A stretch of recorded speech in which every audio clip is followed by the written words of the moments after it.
York, big city of dreams. New York, big city of dreams.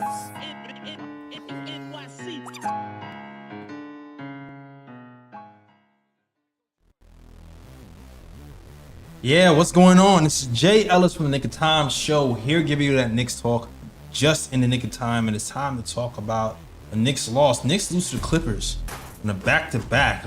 I don't know why they keep letting us play the Clippers back-to-back. 126 to 113, and we're gonna talk about it all: the good, the bad, and the ugly. So I'm gonna just sit back, relax, and enjoy the show as we talk Knicks basketball. And shout out to our girl Ebony, aka Mad Knicks fan. She's gonna join us a little bit later, man. Before we get into the details of the game, I'm gonna introduce you to my guy, the Latin assassin, Lee Escobedo. What's going on, Lee? What's going on, Jay? Never did two up, never did two down during the regular season. These back-to-back games were a great example why. Yeah, I'm not too upset about this or anything either. I'm pretty even killed. Was hoping we won this game, but there was a few things stacked against us. There's a few things stacked against us, but we're gonna talk about it. And you know what, Lee? One of the things I was really looking at to start the game was the Karl-Anthony Towns Zubac matchup, because he killed us in the post before. He really killed us in the post with one-on-one matches versus Cat. I felt like Tom Thibodeau had a game plan early in the first quarter. He was not going to let Zubac dominate Cat single coverage, and you saw help coming from the corner multiple times, and it produced a few turnovers for us. A guy produced some bad shots from Zubac, and it helped us build a lead early. And we ended up getting a 14-point lead. But you know, as the game wore on, they went away from Zubac. They started featuring their other guys in Kawhi Leonard and James Harden, and we didn't have success slowing those guys down like we did Zubac. And then Zubac started to get into the offensive rebound game, and that's all she wrote. And you know what? Like the defense, I felt like started to run out of steam a little bit, and during that second quarter comeback from the Clippers. And you know, when you're playing a game, a tight game like this one against a really good team like the Clippers, you can't afford to not rotate a couple of times, not hustle a couple of times, because the team is so good. They can just be right back into the swing of things like that. And I kind of feel like that's pretty much what happened. Like, we played solid. We played agendaless basketball. Had 35 assists. And we didn't play perfectly defensively. We let a foot off the glass, and these guys' talent took over.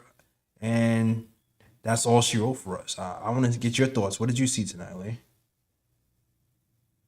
There's a lot of good and a lot of bad. I'll start with the good. I love that Tyler Tollett got another opportunity to shine, showed some aggressiveness and get into the hoop and drawing fouls, which will be an important part of his development moving forward. Also thought he had some moments of good defense as well. Overall, still a work in progress, keeping this man in front of him. Also had trouble closing out on shooters. Yeah. And closing out on shooters, I think, is going to be absolutely key, because when you think about the future of a team, I think College will eventually take over the paint role, which means he'll be paired with Deuce McBride. Deuce McBride is going to be the guy who's going to be guarding the point of attack. He's going to be primarily the one in pick and roll action, which means Tollett needs to be the one staying on his man on the perimeter and not hedging, trying double team, when really his impact or his presence in the paint is not going to deter anyone from driving to the basket. So at least stay on your man in the perimeter and not allow for open threes, which he did for Norman Powell, for James Harden. There's someone else I'm forgetting too that was burning us on the perimeter in the second half. But however, I liked his minutes overall. The guy has a very calm demeanor. He doesn't get too rattled, even when he gets beat off a dribble. And he makes really smart passes. We talked about this last game when I joined at the end. He really hits guys in their pocket and gets them in shooting motion. And I think the Shamit is benefiting a lot from that. He's able to find Shamit a little bit more in rhythm, where Shamit's not having to self-create, even though we did see Shamit do a little self-creation on the perimeter. But I felt like he was getting his confidence up. So I like the Shamit minutes as well. Like the aggressiveness, again, by Mikal Bridges. We were running the offense through Hart, but we were really featuring Mikal Bridges a lot as our primary scoring option. And Hart was finding him pretty well, not just being Hart acting as a strainer for Bridges, but really Hart finding Bridges in his typical routes, because unlike most of the Knicks, Bridges is always moving. So he always presents a secondary offensive option within a singular set, which makes the Knicks, when Brunson's back, very dominant. I think going into the playoffs, I've said it many times before, I'm not very worried about this team in the regular season. I'm more worried about them in the playoffs because I think their team is going to take to another level. I just need to see more cohesion and communicating defensively so that we don't get beat in simple zone defenses or pick and rolling us to death and hunting Brunson or Cat. But overall, I like the effort. Also loved OG Anunoby's finishing around the basket. Again, using his physicality, his strength, being able to get downhill, using angles, also not afraid to use a head fake or a pump fake to get his man off him so that he has a more wide open lane, or at least a wide open angle to the hoop. So yeah, lots of things to like. I'm sure we will get into some of the negatives. We'd have plenty of time for that. But overall, there were some good signs here. The LA Clippers, fully healthy, are absolutely better than this current Knicks squad. Yeah. It's not even close, honestly. So when I looked at this matchup, especially when our gunner Payne, who was having maybe the best game of his Knicks Oh, he career, was. once he went down, I felt it in whatever part of my body connects to basketball. Maybe it's my soul that we were going to lose this game, because I thought Payne was kind of that X factor that was giving us an extra guy in the rotation that you had to cover, which then gave Cat single coverage, Bridges single coverage. Once DeLon, Wright, and Kolek were in there, they were kind of hedging off for them and allowing for some double teams on Cat, making his life more miserable. But this Clipper team is absolutely significantly better than this current Knicks team in this iteration. I agree with you 100%. This was turning out to be Cam Kane's best game as a Knick, though he was getting more comfortable with more minutes. You started to see a little bit of that Phoenix campaign. You started to see a little bit of that Philadelphia 76er playoff version of campaign, where he's just hitting big shots and not afraid of the moment. Like, there was a few times he got into the lane during and hit those runners, but then there was also he hit big shots when the Clippers were kind of closing in that third quarter. He had like a big three when everybody else kind of went cold. He hit a big three, and to kind of push the lead, and he did that on the bad ankle too. So, watching campaign when the campaign went down, I was just like, oh my gosh, like, why now? Why, when you have him one of the best games you had as a Knick, do you choose to go down now? But I commend him for trying to just play through it. Now, as far as Tyler, you're absolutely right. Defensively, yeah, he was getting cooked. He was getting cooked in the second half. It wasn't just really one-on-one play that was getting cooked. It was just, like you said, it was team defense. It was a lot of team defense, a lot of trying to close out, and I don't think he was necessarily super late closing out. I just think like the Clippers just have a really big height difference. So it's like even when you do close out, if you're not like a few feet away from them, you're not really going to affect their shot. So you got Harden shooting over him, you got everybody else shooting over him, and he couldn't really slow anybody down. Then, offensively, he didn't seem as effective in that third quarter as he did in the first half when he got the 7 assists as well. And it was a little bit rough. I saw some people complain about his minutes in the fourth quarter. That's to be debated. He played 18 minutes a day. I expected to see him come back in the game at some point, but Tibbs went DeLon Wright. Maybe he just felt more comfortable with his defensive acumen because Kolek was kind of getting a little bit cooked in the third quarter. But I would have liked to see Kolek get some minutes in the fourth quarter and not sit the whole fourth quarter, except for the little 1 minute in garbage time. But that's a whole nother story.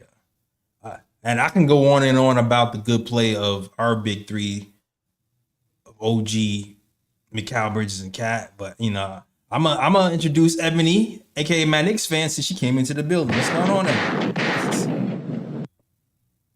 It's like a tale of two halves. What's up, y'all? What's going on, Yo, Ebony? What's going on, Ebony? You already heard we kind of got into it. Some of the bad and some of the good that was happening. And what did you get? What did you think of the game?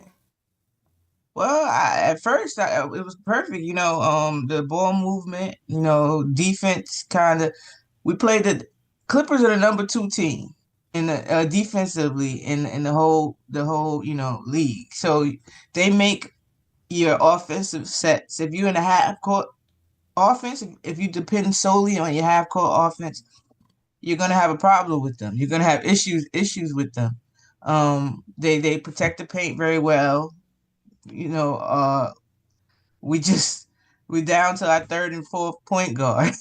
Yeah, You saw it. You saw the difference. You see the difference in movement. You see the difference, and we're kind of stagnant in the point. Today was not a good showing for Mitch. Maybe the off and on is not a good thing for him. yeah, that was the worst game so far Expect this season. Yeah, you gotta maybe let him work his way back into rhythm. I get you wanna be cautious with him, but the off and on might be not the best situation rhythm wise for Mitch. I don't know. That's just me. But I heard you guys talking about Kolek. Yeah, I like the way he runs the team, but you see the difference when it is against the starting unit. We know that he's a rookie. It's going to take time for him to learn, which is why what some people would tell him, everybody went to rush Tyler, rush him. He still has some development to do, and you can see he's learning because on the defensive end, it's not his best, but even today I saw him with growth. Like there was some times where I think he had help. Cameron Payne had got beat, and he kind of saved the bucket by rotating over and cutting the guy off and caused the extra pass and they missed the shot or whatever. But he still has a lot of growth on that end. He definitely does. You see, the Clippers they took what we were doing and did it back to us. They started to move the ball. That ball in the first like half or so. I saw them more so ISO ball. It was a lot Hmm. of ISO ball. Your turn, my turn. And then in the second half, third quarter, fourth quarter, you seen more of the ball movement. They were just trusting each other. Batum hit a couple. Derrick Jones was hitting threes. Like everybody caught on. Everybody caught fire in like that third, fourth quarter. So I I like our effort. I like our effort. Offensively, our approach until we had to go back to our third and fourth, string point guards. But just if I want to take away some positive takeaways. OG Yeah. said, "Who can't create off the dribble?" OG said, "Who can't create off the dribble?" Said, "I heard you. I said I couldn't create off the dribble. Who can't create off the dribble?" Okay, OG, I see you. I see you. Being aggressive. So if you want to take away that, like you mentioned, our big three and the aggressiveness, I'm loving that, and I hope it continues when we're able to add Brunson back into the mix. Yeah. Jay, Oh, go ahead. I think I'm gonna disagree with you a little bit about Pollock. I'm gonna be a little harsher about his defense because I do think when he's in around like a little bit under the free throw line in that hedge, I do think he got lost in rotation a few times and had trouble closing out.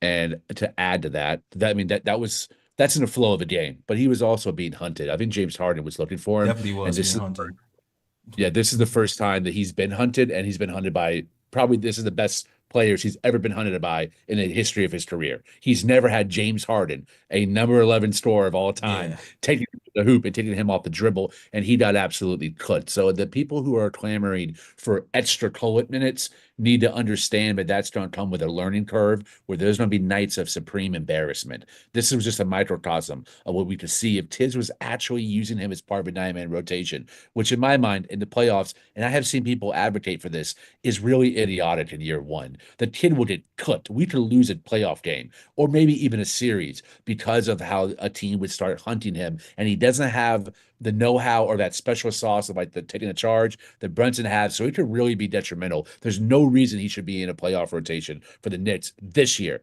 Moving forward, when he gets better, gains better principles, yes. And I think that will happen under Tibbs. But year one, playoff Kolek, I mean, that's pushing an agenda and pushing a narrative. I can't get down with that. Oh no, we're not disagreeing. Not disagreeing with me, Lee. I don't think he's a lockdown defender. In the first half, I saw him try to do what try. I seen a effort. That's all I can. He didn't just give up. He didn't. He was trying to stay in the play. But I agree. He even in the first half when I thought he played pretty good team defense. He was getting lost. There was times where he would go to two. It'd be two men. People on the ball, and most of the time it was because he was supposed to rotate over or whatever the case may Correct. be. Yes. So I get it, and that's why I said he still has a lot of growth to do. Like I'm just not trying to kill the kid, but yeah, he has a lot of growth. That's when the people were saying all through these spaces in the Twitter streets that Kolek this, I was like, he's not going to see the floor until he can make it difficult a little bit. A second move, it can't be straight line and a bucket. It has to be some kind of resistance before he can consistently get on this court. Yeah, that wasn't directed to you. I was challenging Jay Ellis's analysis a little bit, but I was talking more in the wider Twitter streets. Yeah, because I definitely agree with you on that. Yeah. I defensively, they're gonna hunt him. Nah, I think we're all on the same page with that and his defense. I don't think I was defending his defense this post game. If they was, click me up and tell me, because I don't think I was. But I'm trying to be. I don't want to kill the kid. Like yeah, I really don't want. And it's funny because like, you know, everybody gets excited about the rookies and the new players. We want them to play 100 minutes a game, and then we kill Tibbs for not playing rookies. And I'll say this: there is some merit to some of the criticisms when you know there's a lot of injuries or there's back-to-backs and situations like that. Like our rookies do need more time than they're getting, but also I feel like there's an extreme agenda happening where they're like, oh, the rookies need to be playing like 20 minutes a game or something like that. And that's like, we gotta slow down on that sometimes. Sometimes you gotta read the situation sometimes. But can I push back real quick on that too? Yeah, on go ahead. the flip side, it's also like, you know how we play Charlotte and Washington. You see how we playing the players now and we need them? Mm-hmm. What about had we started doing this earlier in the season? Like not saying to play him fully, but so the learning curve. You get what I'm saying? The bruises and bumps. You don't have to go through it when you need him. You know, just throw him in the fire type of vibes. But you prepare him. You prepare him for the fire. No, so in case you do have to throw him in there, boom, you know. That's different than saying he's gonna play 20 minutes a game. You know what I'm saying? Okay, so for instance, the Wizards game, right? He had a great game against the Wizards, but it's the Wizards.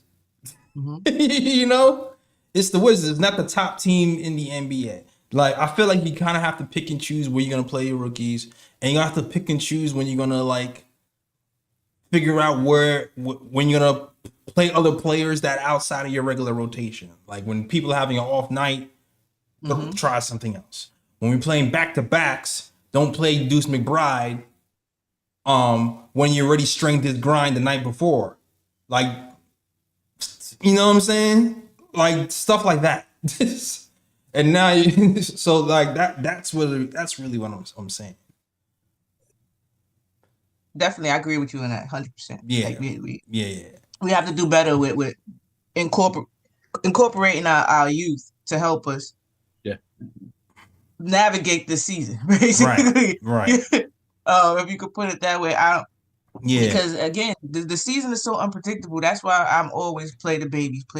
Use your team, use your whole team, because you just never know. You just never know how the season is gonna go. Injuries, whatever the case may be, personal issues, whatever the case may be, you just never know. You have to prepare these people so they're not shell shocked. And you don't want to wait until 10 games before the playoffs to do it either. Right.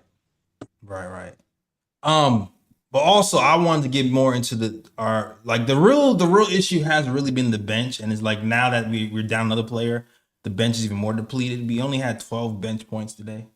You know, our three guys showed up. Mikal Bridges showed up. There was a time when Josh Hart got into foul trouble. I was scared because I was like, oh God, here goes the death lineup of Precious, Josh Hart, and Mitch. And then Josh Hart gets a third foul, and Josh Hart kind of saved Tibbs from himself a little bit. Right. Because then Mikal Yeah, came in and he started cooking. Mikal looked great with the bench. Yeah. Yeah. And that's with like even like the so spacing. Even Precious was actually pretty decent offensively for a stretch.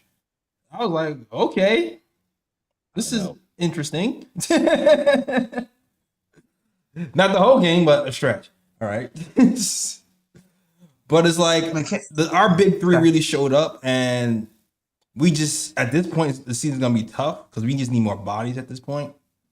Because we can absolutely start to lose games just because the depth isn't stepping in outside of Mikal, OG, and Cat. Yeah. Yeah. Yeah, I wasn't like first quarter, second quarter. I can't remember. It might have been halftime. I looked at the box score, and they had bench points was like double almost. Yeah, it was bad. Their bench points was like double, and even in the first half, we had only allowed 2 points. That first quarter, we only allowed 2 points in the paint. 2 points. We were playing great defense. 2 points in the paint, and then that second quarter, we allowed 24. Right.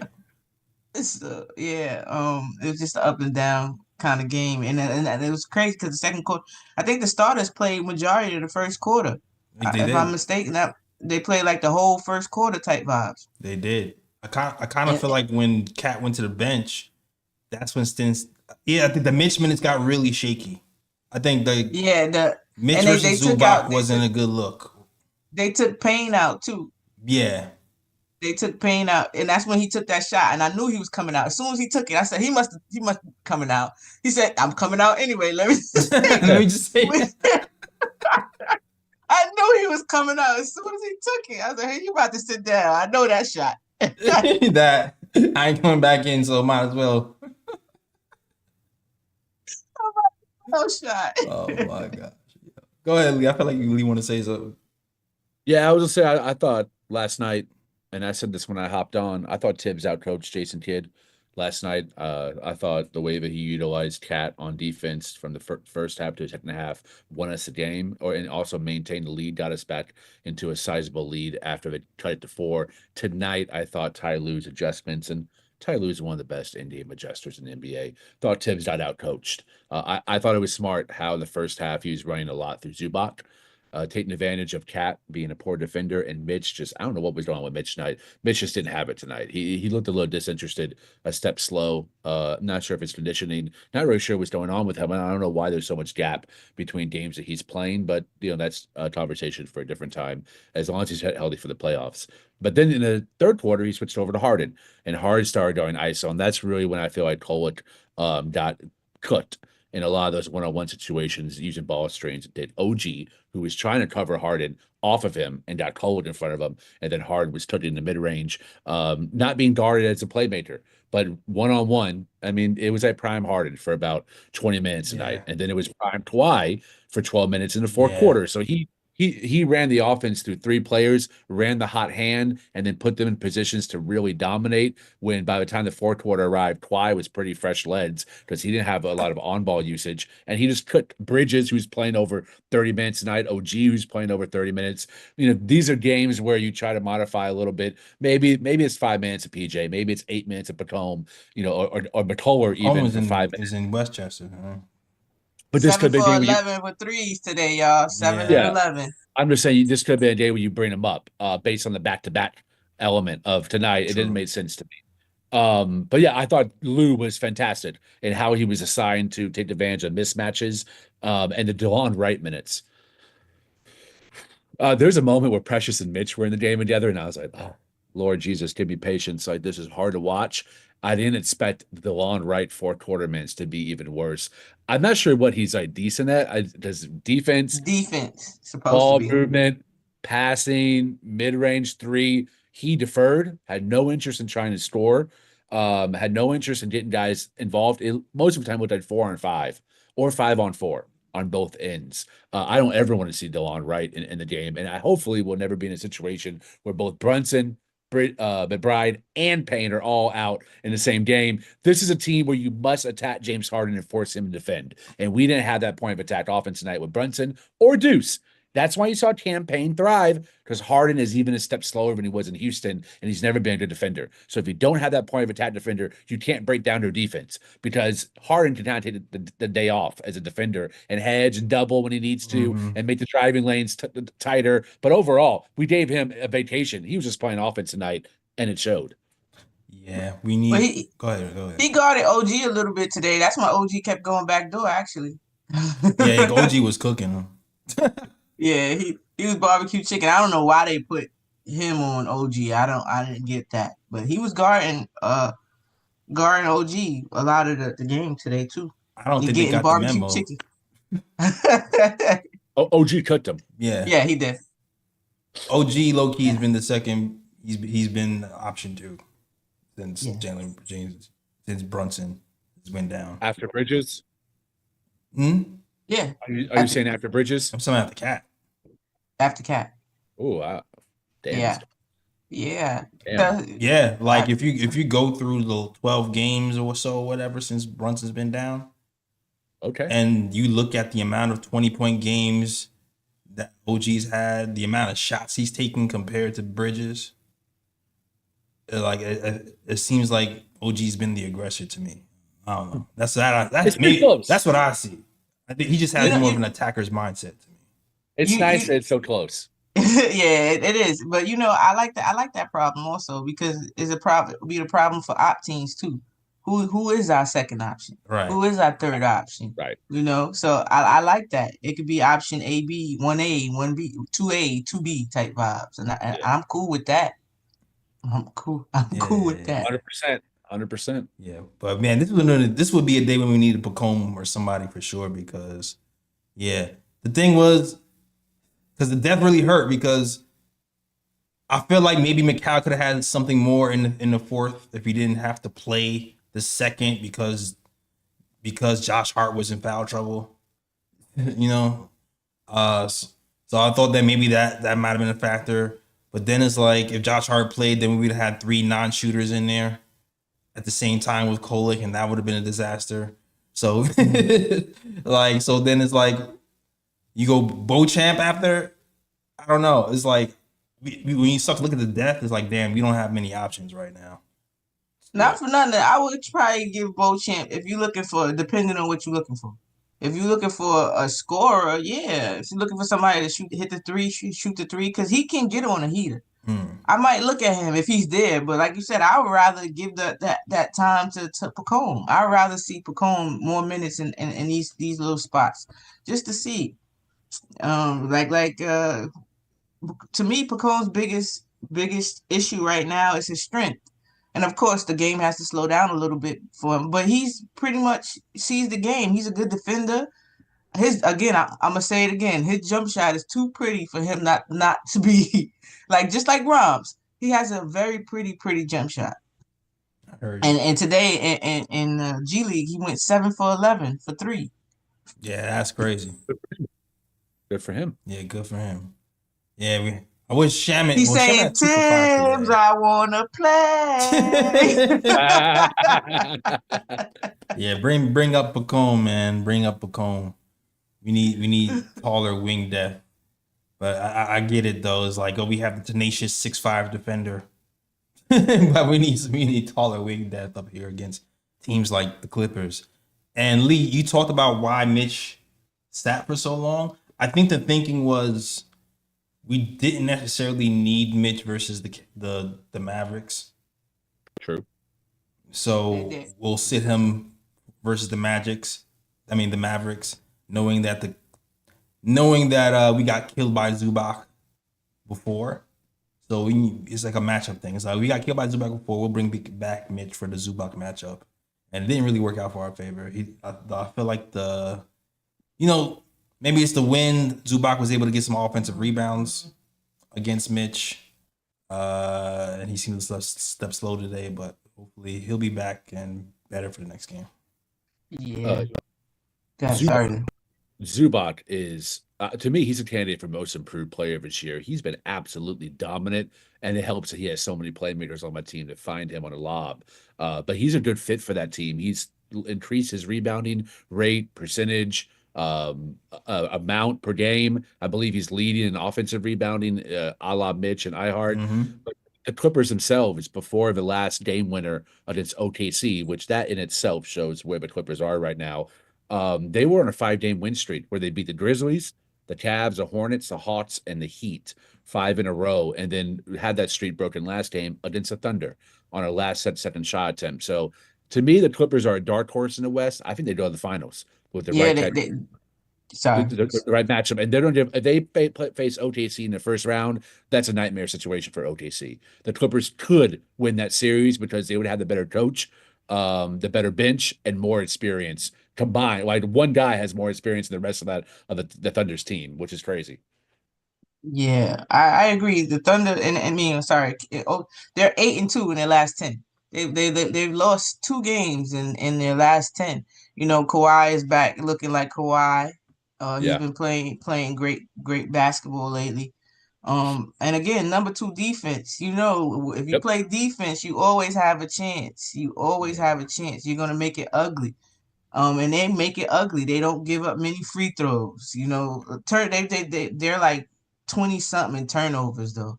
So that's the only way that you can possibly beat them, turnovers. And we were doing that, turnovers and fast break. If you push it, you can't let their defense set up. It's number 2 in the league. You can't let them set up. You got to get them in the transition. You got to get them in the offensive rebound, and the other things is how you beat the Clippers. Yeah, we weren't able to turn them over pretty much, and that's been our bread and butter for a lot of these games. And that gets us into fast break. Fast break points 14-2 advantage Clippers. So we didn't really do our job there. And like you said, guys, like Kawhi Leonard is no joke. Clippers have never gone anywhere just because he's been injured, and then he gets injured like in the playoffs. So it's like as long as their defense is top 2 and Kawhi Leonard is healthy, like you can't really count them out. Like you saw what he was doing today against OG, and the shots he was hitting, they weren't simple shots. That OG was draped all over him, and it just did not matter. And when you have a guy who can just, we have a guy like that in Jalen Brunson. But when you have a guy who just go ISO and just shoot difficult shots over you, make it look easy for like 8 to 10 straight points, and you have a top 2 defense, you have a chance. So yeah. That's why I'm not really hurt over this loss, and because I take the Clippers very seriously. Facts, Jay. Me too. And that's why I was excited to see this game, because it's like, can we do what we did against the Mavs, like the ball movement, the cutting, the way and the locking down in that second half, because there was no defense played in the first half. But the second half, how we locked in on defense, could we do that against the number 2 team? Number 2 defensive rating team. Could we do the same? How would our half court offense look without a primary ball handler like we have with Jalen Brunson? Will we continue to move the ball and cut? And in the first quarter, we did that. Even in the second quarter, it just the once campaign came out, like couldn't come back in the game, you could see the difference with you could just see the difference. He was adding both. He was running the offense and he was scoring. So he's putting pressure on the defense. So you didn't know whether he was going to pull or pass the ball. He was keeping them off on guard, and then also the Josh Hart foul trouble, because he was critical in playmaking. He had some crazy dimes to Mikal. Oh yeah, that underhand pass between 2 Clippers was sick. Unbelievable. I was like, what was that? Exactly, me too. Incredible. Like, yeah, so like those are some of the things that changed the how this game went. But we were pretty much we were competing. We were Yeah. competing. We were in there. You heard Clyde saying, This is they're making the number two defense look asinine." He was using the so we were doing. I can't be angry with this loss because we were our third string and fourth string to Yeah. finish the game, and even then we still tried to come back. It took a Yeah. 3-pointer from Norman. That was I think of Norman Powell to really like seal. All right, it's over. Yeah, We done. yeah. We got it to 8, and then no one hit the 3, and it's all right. Never mind. Yeah, it's like we're done. We're done now. But even then, they still play until that. So I would have liked this win, of course, because it would have been like, okay, it would have been like pop your collar type of win. We won against the number two defense without our starting point guard and our backup point guard. Yeah. But it didn't happen that way. But we still play hard. Yeah. I got a hot take.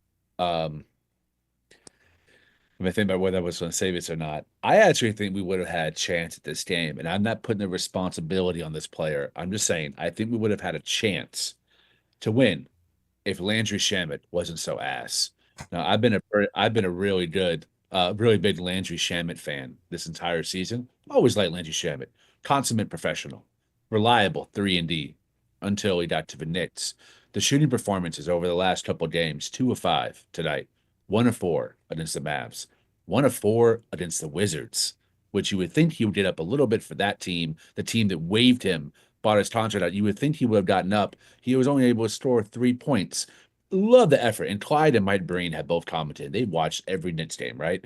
They see the effort that he's given. And the coaching staff talks about he's got a lot of fight in him. And he does play good team defense. And there are some times I thought there were some possessions that he played hard and well and even played Kawhi well, but damn it, he's given up height and sometimes better offense is just better than slightly above average defense. And you're talking about two of the greatest scorers in NBA history. But I thought Shamit has been overall very good defensively this season. He's been one of our best perimeter defenders this season, which has been something we've struggled at. But that role, the Knicks are really trying to get him going. Pollock is trying to get him going before that Deuce, before that Brunson. Bridges has been looking for him. Cat has been looking for him. And he either bricks the shit out of the ball, like a complete brick, harsh brick, which then leads to those long rebounds and transition points. And he's missing them in moments where they're starting to make a run. And say, all right, let's do this quick pin down or a quick Spain pick and roll to try to get Shamit to pop out to the perimeter and hit him for a nice open three. And he takes it and he either defers or he hesitates too long to where it's a confidence thing. To me, he's lost the confidence in his shot. He hits one, it doesn't translate to another in a row or 3 in a row or 4 in a row. It's not translating quarter to quarter or game to game. I think we absolutely need an upgrade over him before the playoffs start. We got to figure out someone needs to take those minutes. The rotation needs to be adjusted. And I know I've advocated for him to start, but I was obviously wrong. He is not the guy for this role. And I'm very concerned about going to the playoffs, depending on his 6 to 8 points a game, because I don't know if he's going to deliver. I don't. There's nobody else. Like McCollum's not going to play. Like if anything, I don't know. Like shoot, the rotation might shorten, man. It might be 8 playoffs. Wouldn't surprise me. It might be 8 playoffs because of what you just said. And Precious be bugging sometimes too. Yeah. Oh yeah, Because of what sure. because he's so sure. he's so up and down with the shooting. Like I don't know.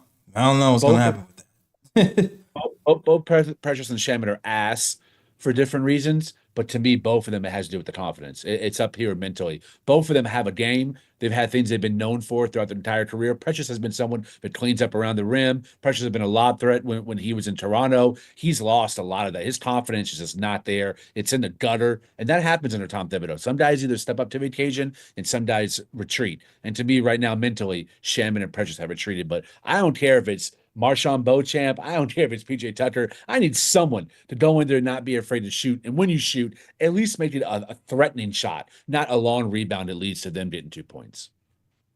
Can I ask a question? I get why PJ Tucker was here before, but now with the injuries and everything, why is TJ Warren not on our team? Yeah, I mentioned that before. I don't know. It's because I'm not the like the front office part of the thing is not my interest. So I asked, Fritz, and why is it? Is it a contract issue? Is it money wise? Like, why is he not here Well, on this team? Fritz said that if we let go of, I think they said DeLon Wright, we could have signed PJ and TJ Warren. But is that right, Fritz? But yeah, I agree with you. Like once Brunson went down, I started to think like, you know what? Damn it, we actually need more scoring off the bench now. He said, Fritz said, not the money. He could be here instead of Tucker. So he could be here. They just chose Tucker to be our glorified cheerleader. Yeah, we actually need scoring off the bench like now. Like we actually need it. It's just, like I'm not even sure if he would be eligible for the playoffs at this point. But we need scoring off the bench. Oh, TJ. Yo, Pick said PJ is here heard. for shoe recommendations. Yeah, get those Allen Houstons, man. Get those. I'm a sneakerhead. I ain't trying to look. I get it, but no, I need you to play PJ in the nice sneakers so we can see him actually on the court. We need to see them on. Unfortunately, PJ Tucker, from my research, is the Taj Gibson part 2. Leon Rose was his agent as a player, and Dursan Rosas was responsible for working with the guy we talked about for Philadelphia.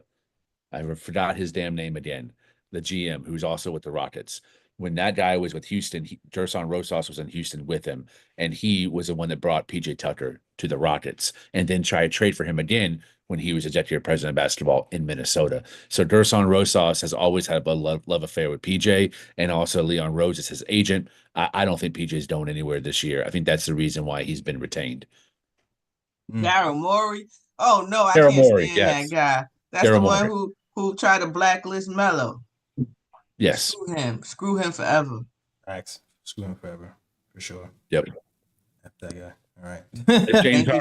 Thank you, James Hart said he's a liar. Felicia Lee posted that it was Daryl Morey. Appreciate you. Yeah, shout out to Felicia. All right, y'all probably talked about this game enough. You guys have any ooh picks or bruh picks you want to get off your chest? Yes, since I didn't make yesterday's post game, I have an ooh pick. I just wanted to give my prayers and speedy recoveries to Juju. Yeah, Juju Watkins with the ACL tear. Definitely the future of the of the league. GOAT in training type vibes. So it's been plenty of women. I guess is rampant in women's basketball who've tore their ACL, but it hasn't limited them or anything. They actually won MVPs and whatever afterwards. So I just want to let Juju know, like, this is not the end of the road. It's just the beginning. It makes what doesn't kill you makes you stronger, right? So maybe this is just a time to sit back and watch the game. All right. So definitely Juju. And I have a ooh pick, a bro pick. Definitely, I had to come because I didn't come yesterday, so I have to do it today. Holly Rowe. Did I mention this? Did I mention this one? Juju was at the game she was at that Juju played. Said one of the games she went to. I think I mentioned it. I'm not sure, but I'm gonna do it again because she deserves it. She deserved 2 bruh picks if I did it. but feel like you have, said, but go ahead. I did. Did I do it? Go ahead. I feel like you. It was a few weeks ago, right? It was like a month ago. No. This happened like a couple of days ago. Okay. Okay. Go ahead. So Holly Rose tells talking on the mic, talking about how Juju's bringing a lot of eyes to the league, and she said that the last USC game she went to felt like the BET Awards. Yo, wow, wow. She said the last USC game that she had went to, it was it felt like the BET Awards because all the The white rappers woman. yes. Bruh. And she has it's like a history of craziness. I don't know how she still has a job. It's literally a history of craziness. She has a knack for asking these players the worst questions in their happiest moments. Wow. So imagine you getting drafted and she mentioning about how you had a mental breakdown or something of that nature. That's what she's known for. She's done that literally on people draft day. But BET, y'all. And it said that community. That community. What community is that, Holly? What is that? Woo. Yeah. Yeah, that was crazy. And I gotta give another bruh pick to the Giants because I have no idea what they're doing. Bruh. They said, "Oh, you wanted black quarterbacks? We're gonna give you one wash one, another wash one. We're not giving you the one you want." Well, at least Ciara in New York. All right. 3 bro picks off. I think that's my bro pick. All right, all right. Any for you, Lee? Yeah, I just got one. To the absolute most idiotic defense secretary the United States has ever had, Pete Hegseth, which is crazy calling someone who's went to Yale and Princeton an idiot. But just because you're highly educated does not mean that you have good common sense or you're a good person or you actually are a genius. It just means you might know the right people or have the right strings pulled for you, or you can buy your way in, or maybe you've earned your way in and you're really smart in one thing and a complete dumbass in the rest of life. But Hegseth, to me, should absolutely step down for giving classified informations on the bombing to the editor-in-chief of the Atlantic, who was in the group chat with him. Also, just like the bombing of Yemen to me is despicable to begin with. The fact that here we are again, bombing another Middle Eastern country. We can't stay out of the Middle East. We have to go to war for Israel. And this guy Hegseth is doing so while making America look like an absolute jackass across the world to just give this information and plot out your bombing tactics in a group chat with a journalist. It's just to do so brazenly and so casually. To me, he should lose his job and absolutely step down. But will he? No, because MAGAs are cult, and if you're a part of MAGA, you rarely question your leader. So it's no surprise that Fox News and the rest of the right are doing everything they can to make excuses for that absolute blunder, which makes America look so weak and pathetic. Yeah, man. Fire Hegseth, man, for real. Yeah, it's crazy, yo. I was watching Earn Your Leisure, and they was talking about how like China is like gaining ground and they're like promoting the US and they wanted Trump to win so they can gain so they can just make us look bad and promote everything bad that's happening here pretty much. So it's an interesting theory, but it seems like good strategy if I was China. No, hey, good strategy if you're trying to get jumped by the whole world. Exactly. So exactly, and that's exactly what it's looked like. We're returning. The world's looking at us crazy right now.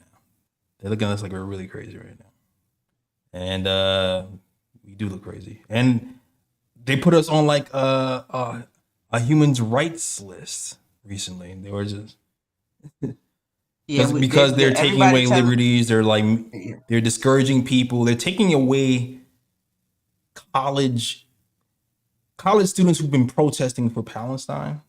Mm-hmm. They're taking away the degrees for protesting. On the flip side, they're releasing terrorists from January 6th into the streets. Oh, the guy in office just said that Ashley Babbitt was a very fine. He's a fan of hers. That's what the guy in office said. The guy in office said he's a fan of somebody who broke into the White House and tried to break into a confidential spot. Yeah. After they told her countless times not to proceed. But that's not the story he told. But that's the man in office. This is what we got going on. It's dangerous. It's dangerous. It's crazy out here. It's crazy. It's dangerous. And then there's like a DEI witch hunt where they're just like, if you hire a black person, they look at you crazy.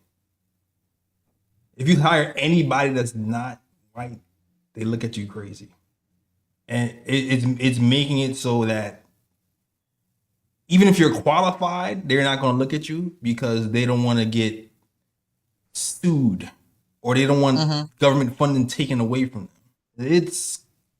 It's crazy out here. It's whew, bruh. It's so funny how MAGA can watch, say, like one of the Black Lives Matter protests in 2020, see someone throw something through a window and be like, "That's terrorism!" Like you're causing a riot. But as soon as you put on that red and white hat and you storm the Capitol, for some reason that's not a rioting and terrorism. The double standard. Police. Yes, hit a police officer with an American flagpole. Like that's about as like. That's about anti-American as you can get, but somehow because they're on their side, they make excuses for him. Yeah, man, country's in the toilet. Country's in the toilet, man. Yeah, I'm sorry. I saw some other thing. I'm sorry to lay everything on you because I still don't even understand what's happening here and the details of it. But I saw South Carolina. I think it was a congressman arguing in South Carolina that the right wingers in South Carolina refused to block funding for white supremacist groups while pushing DEI initiatives at the same time in 2025. I'm not shocked at that because the same people that say DEI talk about legacy in the same as not the same. They don't see that as the same. Either they don't see it or it's just a Hall of Fame gaslight. I think it's Hall of Fame gaslight, to be honest. I think they see it. It's just like, we don't want to change it. Okay, I like the way I live. Screw how you live. That's how it is. That's why a lot of people, that FAFO is hitting them crazy. Because you literally voted against yourself. Yeah. Unless you're a billionaire, you voted against yourself. It's crazy out here. Sorry to press you guys out, but it's crazy out here. But, therapy session. Yeah, local elections are pretty much the move right now. Like, we got to balance some of this stuff out because it's pretty much unchecked power right now with Republicans running the Senate and the they're running all three, and they are trying to get rid of judges as well. It's like, Jay, it's crazy when you got somebody not part of the government at all. Why are you part of these military briefings? Nobody voted for this guy. Why is he in our military briefings? You know who I'm talking about. Oh yeah. Oh yeah. How about Elon? Yes, and again, I always go back to that tweet I seen. He said, I thought Elon, he made a smart car, so I thought he was smart. He flew to the moon, so I thought he was smart. He said, then he started talking about, I forgot what it was. He started talking about something that this guy is his field, and then he said, I realized I was very, very wrong. Like he's good at paying people that are smart. That's what he is. You can't convince me any other because you can't be smart thinking the way you think. And the empathy, terrorism now is messing up Tesla cars too, y'all. Y'all forgot about that bit of terrorism. Yeah, that's why Trump signed a executive order. No more Ford Tough. So Tesla can compete.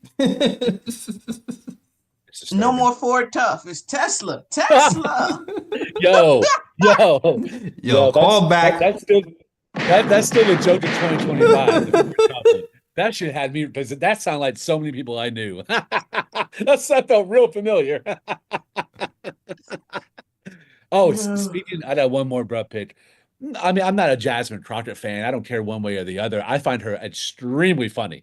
She is hilarious. I will never forget the Marjorie Taylor Greene roast. Oh, man. What a great time in America that was. But she's under fire for calling Greg Abbott the absolute worst governor in Texas history, and George Bush was our governor for a while. Greg Abbott is a whole nother level of evil, but she called him Governor Hot Wheels. That was hilarious. Which is hilarious. Right. And I'm someone who laughs at all kinds of messed up. I laugh at everything, right? Like, I'm an offensive person. I laughed at that. But MAGA had the audacity to get upset when Donald Trump has taken every single person from Rosie O'Donnell to the reporter for the New York Times who mocked his disabled hand and was like acting like he had like mental retardation live on a speech. Like that is the person you look up to and the president you vote for, but you turn around and get mad for Jasmine Crockett calling them Hot Wheels. Is that offensive? Sure, what she did's offensive. Is it funny? Hell yeah, it's funny. Does Magda have no room to complain? Hell no, they have no room to complain. That is the most offensive group of Americans I've ever encountered. That it's facts over feelings, but now your feelings are hurt. Make that make sense. That's a fact, yo. Hypocrisy on Hall of Fame levels. There you go. Unbelievable. Yeah. Bad butch body. I laughed at that. Triple B's. Facts. Jasmine Crockett is fine, low key Crockett. too. I ain't gonna hold you. She's super fine and super funny. I love Fine and Jasmine funny. Crockett. I already know Lee. I already know Lee's taste. I already know Lee's. I love Yeah, I Jasmine already knew Lee Crockett. was gonna agree with me. Sometimes you gotta get on the level. Sometimes you gotta get on that level. That's a Yo, fact. man, we should have Jasmine Crockett on the show, man. Let's just... Oh, you gonna be here early? I don't think huh? she a Knicks fan though. Hey, I've seen podcasts with Eric Adams, man. We can have Jasmine Crockett. Let's You said Eric Adams and my stomach just turned. go. Um, Oh man. It just turned. See, Republicans, that is a Democrat. I do not like that man. See, you can do the same. You can do the same. That's a great point, Ebony. And I've said this so many times. Democrats are not afraid to throw their own people in the fire. Like, this guy's a bum. He's a bum. Call Andrew Cuomo a bum. Call him the Republicans can't do that. They can't do it. They're like brains fighting. They're incapable. It's so frustrating. So hypocritical. Yeah, it's crazy. You're cooking, Ebony. 300%. 300. Trash can. He's a trash can. All right. Super trash can. Y'all brought the old me out. Yeah, blame us. There you go. Oh man. Whew. On that note, that was our show. Thanks for watching, guys. Knicks basketball and politics. And I guess. politics. We back at it. We back at it. It happens, especially when your team is playing down to their third and fourth string point guards. Yeah. I'm about to suit up in a minute, man. I ain't really like to play point guard. I want to shoot. Oh. I'm gonna suit up in a minute. Just give me like 5 days. Give me 5 days to get in shape. I ain't gonna lie, man. This might trigger some Knicks fans. I would take Dennis Smith Jr. or Elfrid Payton over DeLon Wright right now, man. For what I've seen, man. Elfrid Payton's playing for New Orleans, and Dennis Smith Jr. is out of a job right now. Call him up, man. Leon, call him up. Yo, call up that. Elfrid Payton, baby, come back. To respect Dennis, man. Dennis been actually been playing real good defense for the last few years. I feel like Yes, he was. Yeah, I'll shoot it. Yeah. What's up, Dennis? What's going on? Nice kid too. Nice kid, actually. Real nice kid. Very nice. I remember a stat. Not last year, but the year before. He was like top 10 on ball defense. Yeah, he in was the like NBA, a couple of years in the ago. point guard defense. That's unbelievable. And then he wasn't in the league the next year. It's crazy. Yep. 100. Yep. I think Yeah, Brooklyn might. sometimes I just be wondering if it's politics on that sometimes. It definitely is. I forgot which podcast I was watching, and they were saying, I think was it Jeff T. I can't remember who it was, but it's either Jeff T. or it was Matt Barnes and them, and they was talking about a team. I think it was Jeff T. It was a team they was on, and he said that they were going around to the vets telling them that they was getting certain amount of minutes. Yeah, I They saw was that. having career minutes. Yeah, I you know? saw that. Because they were trying to tank, and then they wanted to build their youth up too. So they were telling the vets no matter what. So Jeff T was saying how he was on a heater, but he was at his minute mark, so he didn't get back up. Mm-hmm. He didn't get back He was in. like, yeah, he was like, Coach. He's like, Coach. He said, Jeff, you're getting 19 minutes. Coach, what about scoring 30 in 19 minutes? Like, you a bad mom? Exactly. So yeah, definitely system. You could tell it is. You definitely could tell it is, and then you probably got some feelings if you put in personal involved in that too. There's a lot that goes. People human. You think that their feelings and stuff stop because they rich? No, they're human. I can see. Mhm. Oh, I don't like that guy. Don't.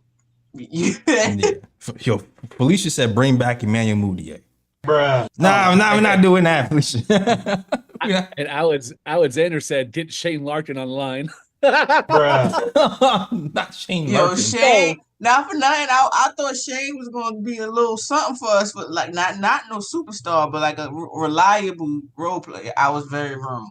But remember, I wasn't on that Shane Larkin train. I like small guards. So Yeah. Also, I do, Stanley. I see you, brother. I came to watch a Knicks podcast and not politics. First of all, let's remember it's a free country, free speech. We all have the right to talk about whatever we want. And I've actually made an effort not to be as political as I used to be. As I used to hijack at the end of the show and go on one of my rants. I'm trying to be more of a team player. This ain't the Lee show, it's a KOT show. So I'm not being as political as I used to. But hey, there's been many episodes where I went off on the left and I've bashed Democrats, bashed Sleepy Joe, bashed Kamala, and I didn't see anyone complaining. At least I didn't see you complaining. So just because we're bashing it right doesn't mean it's fair game too. I mean, it's freedom of speech. I love America. Yeah, and America. I love America too. I love everybody. For me, watching everything go down, to me, it's a little bit more personal for me. I'm not gonna hold you, because I feel like the country is going absolutely backwards, and I feel like the rights, I feel like rights are being taken away. And you know what? I'm a basketball fan for sure. I'm a human for sure. I love everybody, but also I am a person who is black. I'm a black man, I'm a proud black man, and I see things happening in this country that pisses me off. I know history, and I know the history of this country. I know the history of the country is erasing history and also repeating things that happened in the past and doing it again in the future, and that's what I'm seeing. So it's hard for me to even though it's a sports podcast, I can't sit back and say nothing. It's like not to say anything when I'm watching like the worst presidency of my lifetime happen in front of my face, and I'm watching it be illegal to be taught Black history in schools. I'm watching rights that we fought for in the '60s be taken away. I'm watching the president trying to take away public school systems where my nephews and stuff go, and I'm watching my family might have to possibly struggle to pay bills because they don't care about it. Like I'm watching too much. So I have to say something. I'm sorry if I piss you off. If you don't like it, this is our reality. I can't help it. I'm sorry. And no shucking and jiving. I love that about you, Jay. This is your show, man. You can do whatever the hell you want to. You can bash whoever you want to, support whoever you want to. It's freedom of speech, man. And you're right. Sometimes you have to stand by your morals and stand your ground and speak up for what you believe in. You always do a great job of that. And you've allowed us to do that too. And I'm trying not to be so vocal about my things and allow everyone else to have their say too. Yeah, because I can be a live wire too, Lee, too. So I understand. Right. I understand. I love Jay for letting us be us. Yeah, that's my job, man. That's a fact. But I do have a book now that we're on this topic, because my son, I don't leave his education in the school's hands. I never did, and I never will, as long as I have breath in my body. So here we go. I don't know if you guys can you see it? Okay, it's called A Kid's Guide to African American History. Starts from the very beginnings. Mm-hmm. You can't. It's my blur. That book is probably banned in Florida. It probably banned in a lot of places, but I'm not even it also joking, has. because they banned a lot of children's books that teach African American history, Black pride. They banned a lot of those books in Florida, like books about having pride in your hair. Books of they banned a lot. It's crazy. Yeah. South Carolina too. It's no joke out here. Because you know what they say, Trump. I heard you like them dumb. So they want us dumb. You can't, if you don't know your history, you can't. Exactly. And if you don't know that we were once rich and got our towns bombed the fuck out of and robbed, they can let you think that your people was trash. Exactly. They can let you think your people was trash. They can let you think that you were stupid. They can let you think that you haven't done this before. and that you should pull yourself up by your bootstraps once again. Not knowing that we did pull ourselves up by our bootstraps a few times, Facts. and they bombed Black us, Wall killed Street. us, And they and then bombed told us. us to do better and gaslight us like now y'all it's didn't do shit to. Like, and then now it's highways through I through know. those towns. Exactly. So Oh, y'all cooking now. No, we really cooking now. The highways to the towns, that's Dallas in a nutshell. That's exactly how they discriminated and kicked all the Dallas, the African Americans out of downtown Dallas was building 75 and 35 right through the middle of the city. It caused segregation, You're legal right. segregation, and that's how the city was born, which is pretty Yeah. disgusting. Yeah, build a highway You see it now. through a thriving town and kill it. Take this money. Like it's this stuff in history that's been repeated. I'm watching history repeat itself. Make learning illegal. Yeah, but this book is dope because it hits your creative side too because they do like art projects in it too. But it starts literally from the beginning before slavery, like from the war with Egypt and Ethiopia. Was it Yeah, Ethiopia. The war between them. Like it starts from there and it goes on to reach America and how. But my son is mad intrigued in this. He's like a cartoon, like a comic book to him. They fought who? And he's asking, he said the redcoats. Like he's so into it right now. So if you guys really want to get into a book, your kids, you want to teach them because you know they're doing whatever they're doing in this government right now. A kid's guide to African American history, and it's dope. I got this in Martha's Vineyard. Like you would never expect that, but I dead ass got that in Martha's Vineyard. It's a dope book. Yo, shout out to Phil. I see you, Phil. Phil, baby. Billy! He said, Phil said, "Shut up and talk ball." "Shut up and dribble." Shout out to our guy Phil, yo.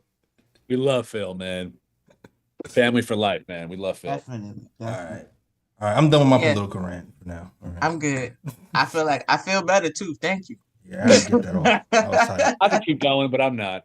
Yeah. I'm not. Same. I could definitely keep going. I could have a whole other show just straight off the bullshit. But Jay, if you had that ass though, but serious Jay, if you have any time, I know on Saturdays because we're not so political. We try not to be so political on the show. It is a space on Saturday every morning that they talk about all whatever's all the going bullshit. on. Okay. Yeah. And they welcome. Jamel Hill did it. So and then she got fired. So now Stephen A can do it without getting fired. So shout out to Jamel Hill. Yeah, but Stephen A can do it because he's not talking like Jamel. Nah, it's not the That's same true. degree, but you know. Right. He can talk politics because he ain't talking the same politics she was talking. That's a good point, actually. All right. Let me get off my heater again. I feel like I started circling back with my Jamel Hill shit. All right, cool. That's the show. Alexander says Stephen A. Griff. Oh Yeah. my gosh. Real. Stephen A. Griff for sure. That's the show. Thank you guys for watching. For those who aren't offended, thank you for staying. For those who are, my bad. We'll be back next game. We'll be back. Oh man, Lee, let them know they can find you, man. At Twitter _Lee Escobedo, LeeEscobedo. Got a huge piece coming out tomorrow on the UIL state championship, what it means to me, what it means to my dad, how that tournament over the last 21 years has brought us together, and how the last time we went, about a month ago, we had the best conversation of my life, and I really made a lot of changes in my personal life to try to be a better son because of the conversation him and I had, and a better friend and a better person overall. Trying to I have some bad habits. I have some really bad parts of my personality that I'm not proud of, and I'm really working to get rid of them, which is why I've been a little bit less confrontational on the show and try to be more of a team player because I really want to be a better human. And my dad has been a great example of for me to do that. So I'm trying to be more like him and less like myself. So that comes out tomorrow for Texas Monthly. It's probably the piece, maybe not my best. It's really good writing, but it's a piece that's most personal to me. And I'm really happy to share it. I'll definitely be blasting on socials once it goes live. But yeah, look for that. And my book club today is my favorite book I've read this year by an Iranian artist named Yasmin Abedifard. And this recommendation is for my main man, Alexander, in the chat. Is called When to Pick a Pomegranate.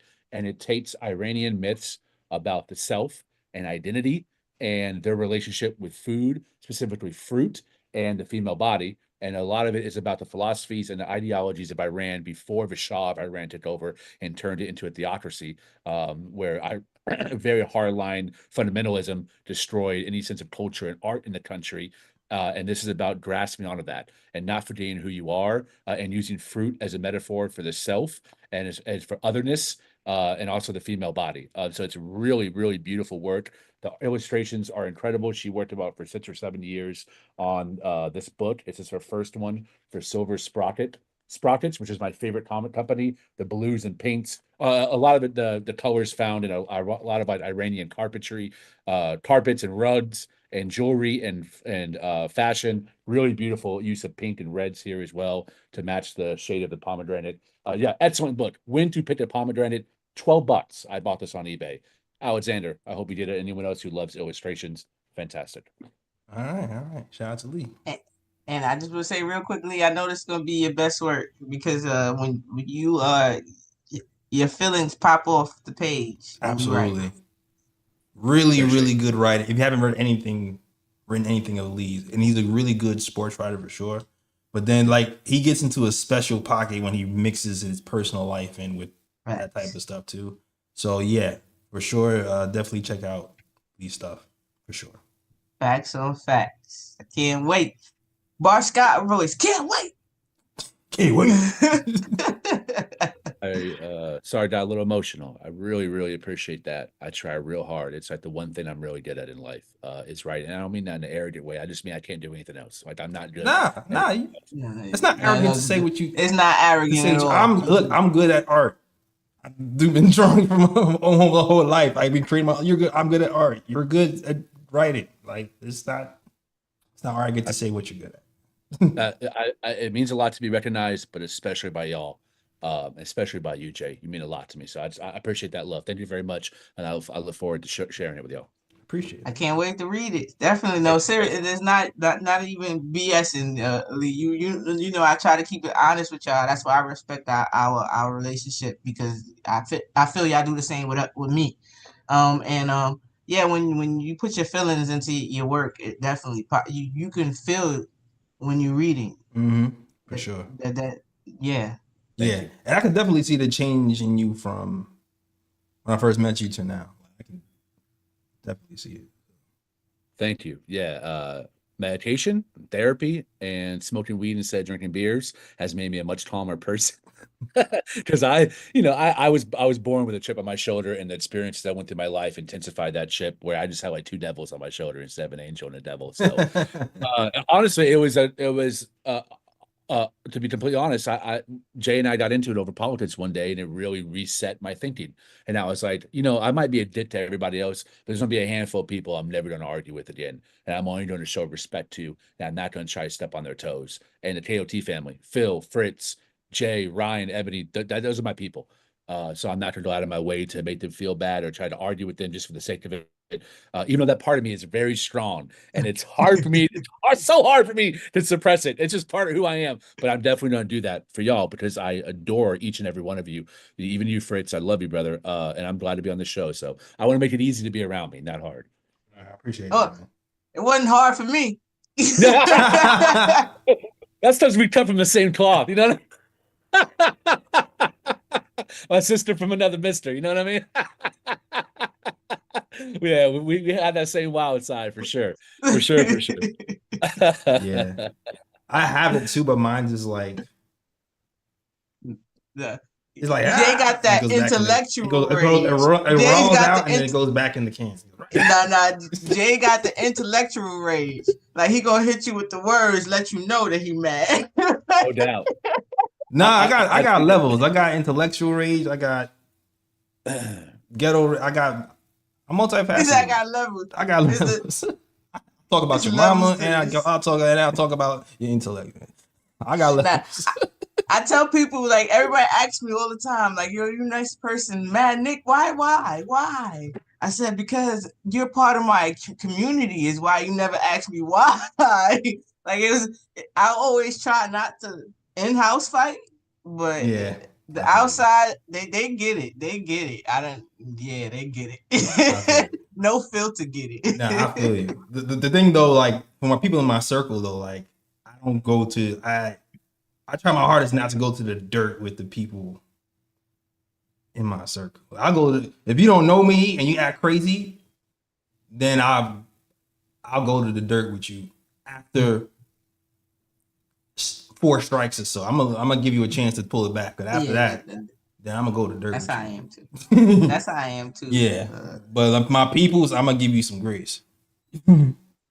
You have given me a lot of grace, so I'm trying to return that and be less of a controversial person and less of an asshole, just in general. So appreciate you. Yeah, we yes, man, you good. My man. All right, yo, that's the show. Thank you guys for watching. We got real here. We got basketball, we got politics, we got personal, we got everything here. Full circle. Yes, that's it. Real family shit tonight. All right. All right, yo, that's the show.